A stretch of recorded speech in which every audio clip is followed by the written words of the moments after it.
Friends, फिल्मी गप्पांमध्ये तुमचं दिल खोल के स्वागत। आपण पाहूयात आजच्या टॉप स्टोरीज। ऐन निवडणुकांच्या मौसमात पुन्हा गोंधळ पुन्हा मुजरा हा चित्रपट प्रेक्षकांच्या भेटीला येतोय।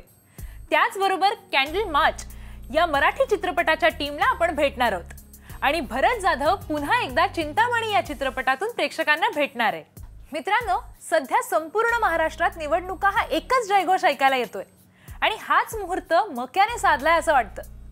निवडणुकीच्या दरम्यान सगळ्या नेते मंडळींची सीट मिळवायला काय धावपळ असते याचा अंदाज आपल्या सगळ्यांनाच आहे आणि असाच काहीसा विनोदी पद्धतीने गल्लीत गोंधळ दिल्लीत मुजरा असा चित्रपट आधीच झालाय आणि तसाच गोंधळ घालायला पुन्हा सयाजी शिंदे मकरंद अनासपुरे सज्ज झाले त्यांचा नवीन चित्रपट घेऊन पुन्हा गोंधळ पुन्हा मुजरामध्ये।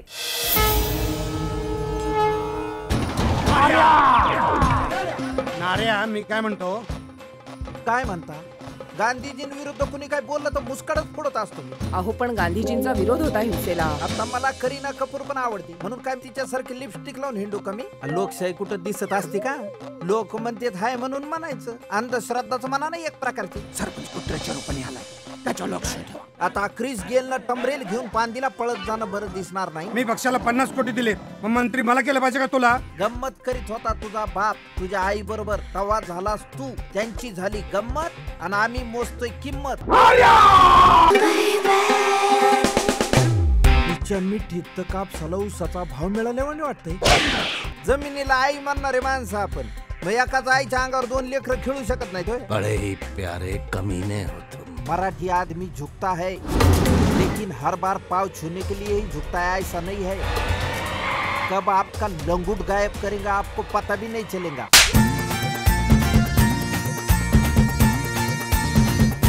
लोकशाहीला जवा आली झाक तवा जलमला नारायण वाघ।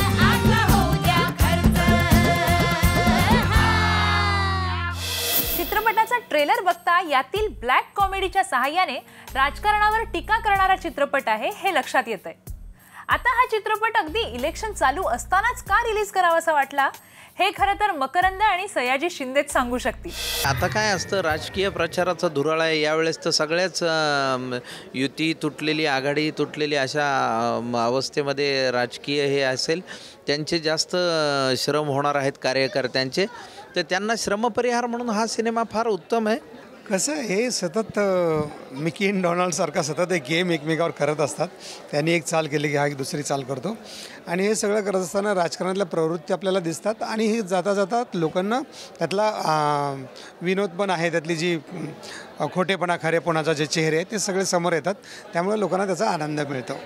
हाच सिनेमाचा महत्त्वाचा मुद्दा आहे। गल्लीत गोंधळ दिल्लीत मुजरा 2009 साली आलेला सिनेमा, त्याचा प्रभाव आजही आपण पाहतो आहोत। विधानसभेचे तिकीटं भरताना 4-5 ठिकाणी चिल्लर घेऊन गेलेले उमेदवार वगैरे, तर यावेळी नारायण वाघचं काम थोडंसं वाढलेलं आहे, कारण तो आमदारकीपासून आता मंत्री होण्याचं स्वप्न बघतोय आणि त्यामुळे त्याच्या क्लुप्त्या आहेच आहेत। पण हा सिनेमा थोडासा आधीच्या सिनेमापेक्षा वेगळा आहे, निर्मिती मूल्यांच्या बाबतीत थोडासा मोठा आहे। पहिला सिनेमा हा गावात घडत होता, आता गावात, मुंबईत आणि दिल्लीत इथपर्यंत त्याचं हे आहे।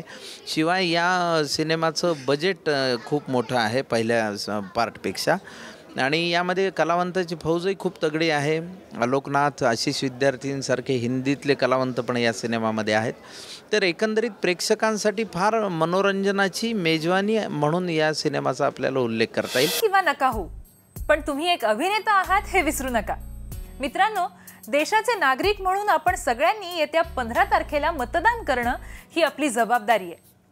चला, याच नोटवर मी तुम्हाला मराठीतल्या अपकमिंग ट्रेंड बद्दल सांगते। फ्रेंड्स, मराठी चित्रपट सृष्टीत सध्या नवीन ट्रेंड आलाय, तो म्हणजे पोस्टर लॉन्चचा। नुकतंच आशियाना फिल्मचं पोस्टर लॉन्च झालंय।